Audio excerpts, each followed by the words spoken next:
Hello साथियों, आज हम स्टार्ट करते हैं कक्षा 10 का सामाजिक विज्ञान में जो इतिहास का चैप्टर है भारत में राष्ट्रवाद, उनके बारे में हम आज इस अध्ययन को स्टार्ट करेंगे। तो अभी तक यदि आप हमारे चैनल से जुड़े नहीं होंगे तो हमारे चैनल को लाइक करें, सब्सक्राइब करें और शेयर भी करें। Smart study by Sujeet sir इस चैनल का नाम है। तो आज से हमारे पहला चैप्टर स्टार्ट होगा कक्षा 10 के लिए।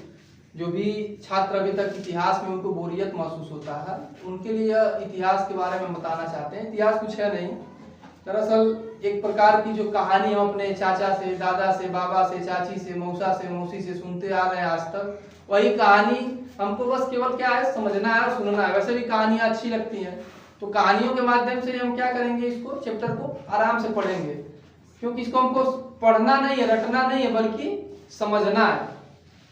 राष्ट्रवाद का मतलब क्या होता है? एक शब्द आता है कि राष्ट्रवाद।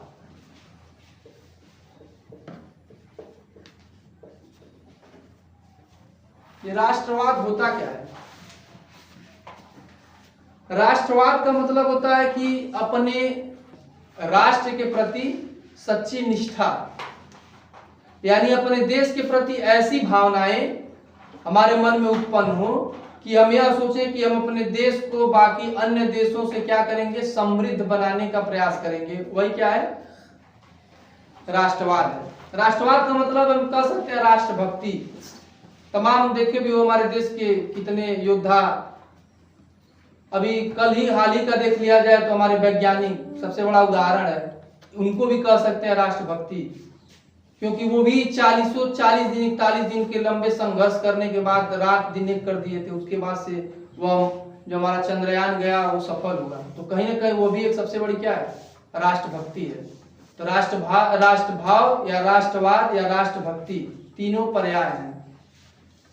हम अपने देश को समृद्ध बनाने का हर एक संभव जो प्रयास करते हैं वही राष्ट्रवाद है। यदि हम ईमानदारी से अपने सारे कर्मों को करते हैं, वह भी एक तरह से हम क्या करते हैं, राष्ट्रवाद करते हैं। जैसे हम अगर पढ़ रहे हैं तो ये पढ़ना भी हमारा कहीं ना कहीं क्या है, राष्ट्रवाद है, क्योंकि पढ़ करके हम भारत के बारे में जानेंगे किसके बारे में, अपने उन योद्धाओं के बारे में, कैसे देश को उन्होंने आजाद कराया, उनके अंदर सच्ची राष्ट्रवादी विचारधारा कैसे आई, किस प्रकार से आई, क्यों आया राष्ट्रवाद, ये शब्द ही क्यों आया, इनके बारे में आगे अध्ययन करेंगे तो हम जानते हैं राष्ट्रवाद क्या होता है। अब राष्ट्रवाद ये शब्द जो आया हुआ है, तो राष्ट्रवाद आने का मतलब क्या है, मतलब भारत में राष्ट्रवाद का उदय का कारण क्या रहा होगा, इनके बारे में हम जब जानने का प्रयास करते हैं तो सबसे पहले हमको पता है कि यहाँ भारत क्या था, एक तरह से औपनिवेशिक शासक था। औपनिवेश हम एक तरह से कह सकते हैं। औपनिवेश का मतलब क्या होता है? औपनिवेश का मतलब होता है कि ऐसा हम मतलब जैसे मान लो कोई दूसरा देश आए और हमारे देश पर आकर के अपना क्या करे, अधिकार जमा ले और अपनी वो शासन व्यवस्था को स्थापित कर दे, यानी हम जो है वो अब दूसरे देश के माध्यम से चल रहे हैं, वही क्या है, औपनिवेशिक शासन है। यानी किसी दूसरे देश पर किसी अन्य देश का शासन अगर रहेगा तो वही क्या होगा, औपनिवेशिक शासन कहलाता है। तो हमको भी पता है कि औपनिवेशिक शासन हमारे यहाँ भी था, भारत में भी था, लेकिन क्या भारत में ब्रिटेन, जिसको हम लोग क्या बोलते हैं, अंग्रेज बोलते हैं, गोरे बोलते हैं, यही तो हम बोलते हैं, तो उन गोरों से पहले भी कुछ और गोरे भी आए थे।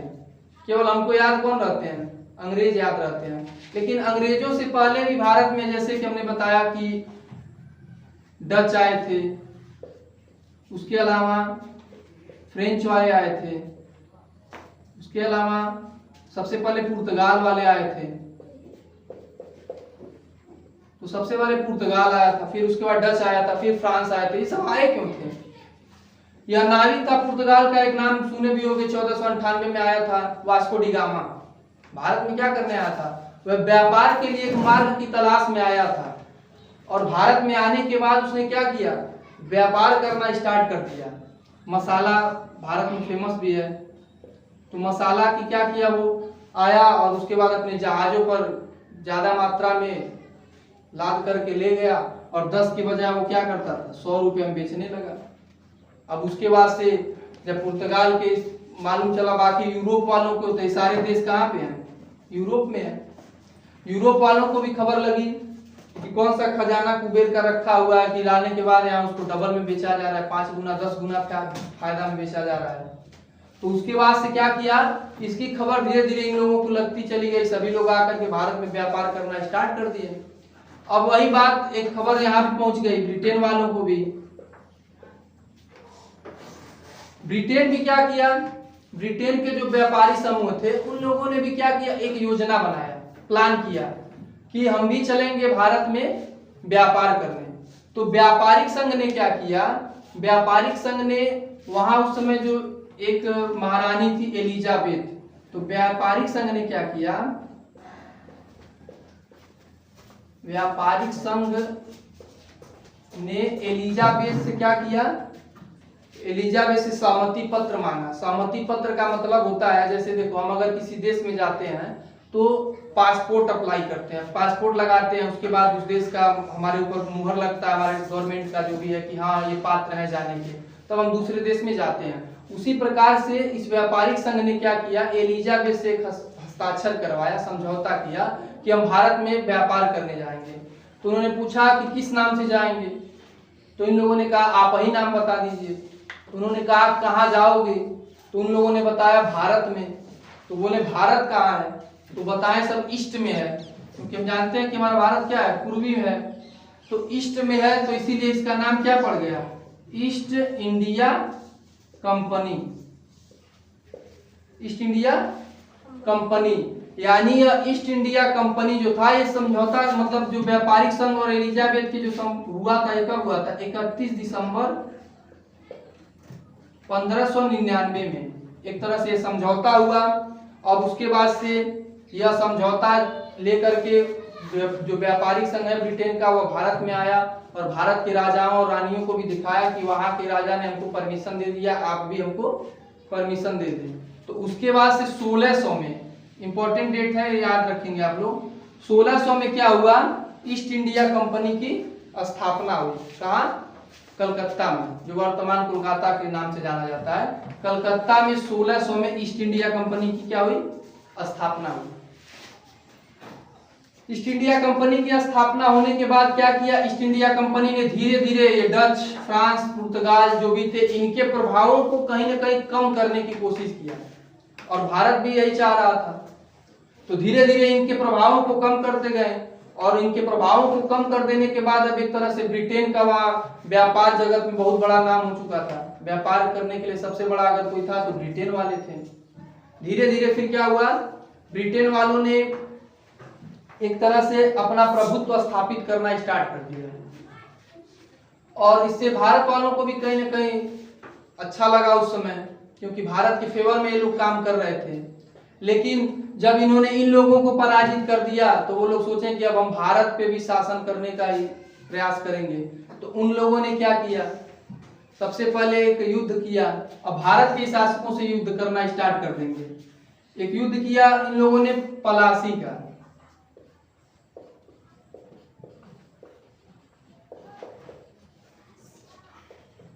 प्लासी का युद्ध जो हुआ था वो कब हुआ था, 1757 में। प्लासी का युद्ध हुआ 1757 में। अब इस प्लासी का युद्ध किनके बीच हुआ था, अब इन लोगों ने तो इनको समाप्त कर दिया था, पुर्तगाल, डच, फ्रांस वाले जो थे, ब्रिटेन वालों का एक तरह से इनका दबदबा अपने आप में कायम हो गया था। उसके बाद से इन लोगों ने प्लासी का जो युद्ध किया था वह किसके बीच हुआ था, ईस्ट इंडिया कंपनी और बंगाल के नवाब के बीच। ईस्ट इंडिया कंपनी और बंगाल के नवाब के बीच, यानी किसके किसके बीच हुआ, East India Company versus Bengal के नवाब, इनके बीच यह क्या हुआ, 1757 का प्लासी का युद्ध हुआ। इसमें अगर बात की जाए ईस्ट इंडिया कंपनी की तरफ से कौन थे, तो लॉर्ड क्लाइव,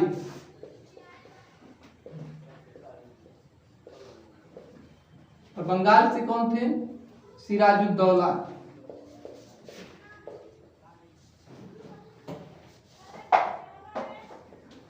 सिराजुद्दौला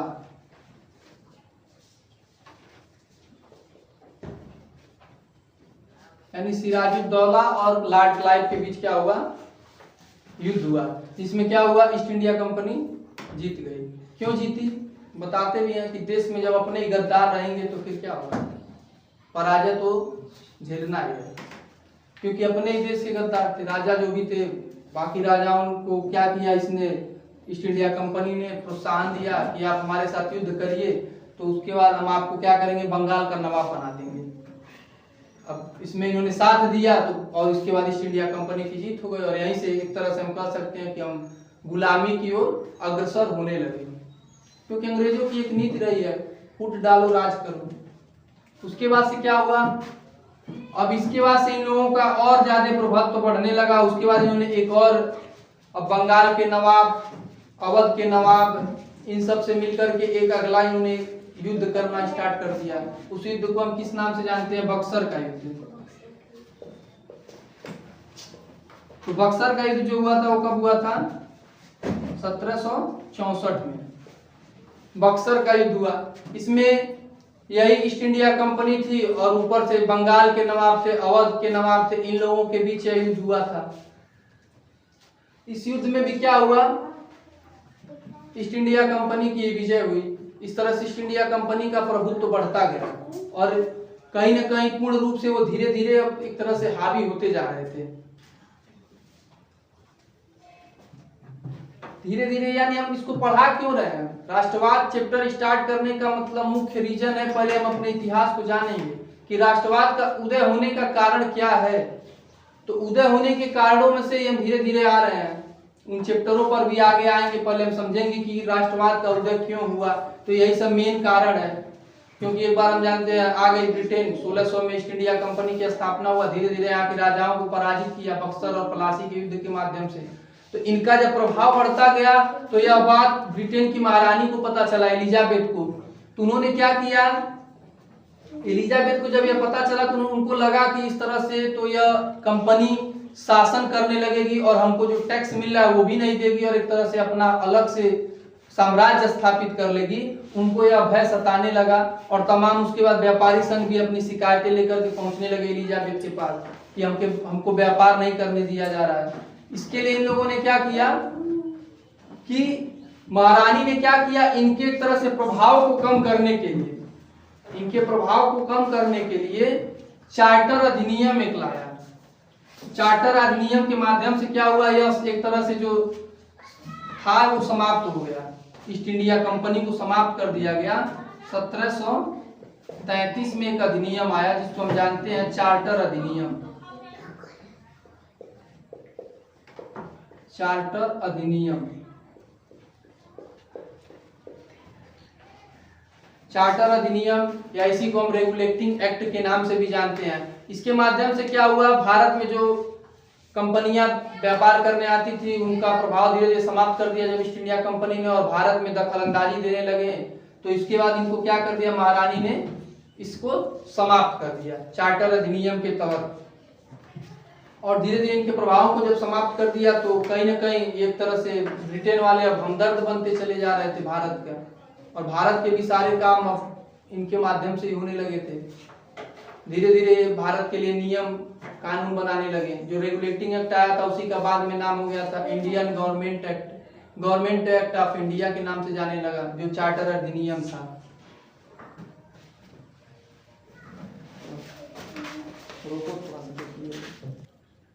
चार्टर अधिनियम के बाद फिर से मतलब भारत में एक तरह से ब्रिटेन का प्रभुत्व बढ़ता गया और बाद में वही गवर्नमेंट एक्ट ऑफ इंडिया जाने लगा। धीरे धीरे एक तरह से भारत में उसी बीच एक स्थापना भी हुआ था, कांग्रेस का गठन हो गया था 28 दिसंबर 1885 में। तमाम फिर विद्रोह भी हो गए। 1857 सबसे पहले मंगल पांडे, तमाम याद भी होगा लोगों को। इस तरह से विद्रोह का माहौल जब होने लगा तो धीरे धीरे एक तरह से भारत के लोगों में रोष उत्पन्न होने लगा, और रोष उत्पन्न होने लगा तो और एक तरह से अब पूर्ण रूप से ब्रिटेन ने भारत को गुलाम बना लिया था। एक तरह से औपनिवेशिक शासन की शुरुआत हो चुकी थी और उसी समय पहले विश्व युद्ध की भी घोषणा हो गई। पहला विश्व युद्ध स्टार्ट हुआ। तो पहले विश्व युद्ध में क्या था, जो शक्तियां थी दो भागों में बटी हुई थी, एक केंद्रीय शक्तियां थी और एक संबद्ध शक्तियां थी। इसमें केंद्रीय शक्तियों में जर्मनी, ऑस्ट्रिया, तुर्की और हंगरी। वहीं अगर संबद्ध शक्तियों में देखा जाएगा तो ब्रिटेन, फ्रांस, रूस, इटली, जापान, अमेरिका, जो कि 1917 में जुड़ा। यानी उस समय का यह माहौल था कि जो दो धड़े में बटा हुआ था संपूर्ण विश्व, और विश्व युद्ध की शुरुआत हो गई थी। आप लोगों के मन में विचार भी आ रहा होगा तो भारत किसके तरफ से था, तो औपनिवेशिक शासन था, हमारे ऊपर किसका शासन था, ब्रिटेन का। तो हम लोगों को ब्रिटेन ने कह दिया था कि हम आपको स्वतंत्रता देंगे यदि आप हमारे लिए क्या करेंगे, युद्ध करेंगे। तो युद्ध जब करेंगे तो युद्ध करने के लिए भारत इसकी तरफ से शामिल हो गया था। इन दो देशों में युद्ध चला, 1400 बताया भी गया था, 1914 से 1918 के बीच पहला विश्व युद्ध हुआ था। लेकिन विश्व युद्ध समाप्त होने के बाद भी भारत को आजादी नहीं मिली। यानी एक तरह से हम कह सकते हैं आजादी नहीं मिली तो उसके बाद लोगों के अंदर रोष की भावनाएं धीरे धीरे उत्पन्न होने लगी। तो जब यही कारण था, अब मेन हमारा जो चैप्टर स्टार्ट होगा राष्ट्रवाद वाला, तो यही सब मेन कारण थे कि राष्ट्रवाद का उदय क्या हुआ, भारत में प्रारंभ हुआ। यानी कि राष्ट्रवाद का उदय, राष्ट्रवाद का उदय ये भी हमने जाना। जब अंग्रेजों ने हमारे ऊपर शासन करना प्रारंभ कर दिया तो हमारे अंदर राष्ट्रवाद का भावना उत्पन्न होने लगा। तो इसी में हमारे आगे कुछ आएंगे योद्धा, ऐसे महान शख्सियत आएंगे जो भारत में राष्ट्रवाद को और प्रखर और मजबूत करेंगे। उसके पहले हम एक छोटी सी कहानी बताना चाहते हैं राष्ट्रवाद के बारे में। हमारे जो खिलाड़ी थे हॉकी के जादूगर जिनको कहा जाता था, मेजर ध्यानचंद, जिनके अब चंद दिवस के रूप में मनाया जाता है, खेल दिवस के रूप में हो गया है। मेजर ध्यानचंद के अंदर राष्ट्रवाद की भावना थी। कहानी थी जर्मनी में चल रहा था, खेल हो रहा था, उसमें वो खेल रहे थे हॉकी और वो दे दनादन गोल मारे जा रहे थे और बैठा हिटलर जो तानाशाह था जर्मनी का, वो देख रहा था और उनके खिलाड़ी, जर्मनी से मैच चला था, उनके खिलाड़ी गोल नहीं कर पा रहे थे। उसके बाद मैच जब समाप्त हुआ तो उन्होंने उसका जो मतलब मैच के बीच में ही उन्होंने क्या किया, उस मेजर ध्यानचंद जी के हॉकी को मंगाया और उसको तुड़वा दिया। और उसके बाद तुड़वा दिया तो उसको लगा इसमें कुछ जादू है, फिर दोबारा दिया गया उनको, फिर दे दनादन गोल मारते रहे। अब उसके बाद जब मैच समाप्त हुआ तो हिटलर ने अपने बुलाया, अपने पास केबिन में बुलाया। तो उसने कहा कि तुम कहाँ से हो, तो उसने बताया कि मैं भारत से हूँ और भारत का मैं सैनिक हूँ और भारत की तरफ से मैं खेलता हूँ। तो उन्होंने कहा भारत तुमको क्या दिया है, तुम हमारे देश में आ जाओ, हम तुमको पैसे से मालामाल कर देंगे। तो उनकी एक बात हमेशा सबको सोचनी चाहिए और याद करनी चाहिए। उन्होंने क्या कहा कि राष्ट्र का काम नहीं है कि हमको कुछ दे, बल्कि हमारा काम है कि हम राष्ट्र को कुछ देंगे।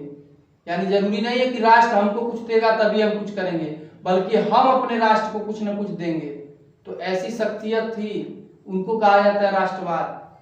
तो हमको समझ में आ रहा है कि आप लोगों को अच्छे से समझ में आया होगा राष्ट्रवाद क्या है। तो राष्ट्रवाद का उदय हमारा अगला टॉपिक होगा और इस अगले टॉपिक में हमारे जो एक महान शख्सियत, अब उसको अगले चैप्टर में हम अभी बताना नहीं चाहेंगे, अगले चैप्टर में जब हम स्टार्ट करेंगे तो बताएंगे। तो हमारा अगला जो मेन जो चैप्टर है वो यहीं से स्टार्ट होता है, राष्ट्रवाद का उदय। अभी तक हमने ये जाना कि राष्ट्रवाद की आवश्यकता क्यों पड़ी, राष्ट्रवाद शब्द क्यों आया, अब इसके बारे में हम जान चुके हैं। तो हमारा जो नेक्स्ट चैप्टर होगा वो राष्ट्रवाद का उदय होगा।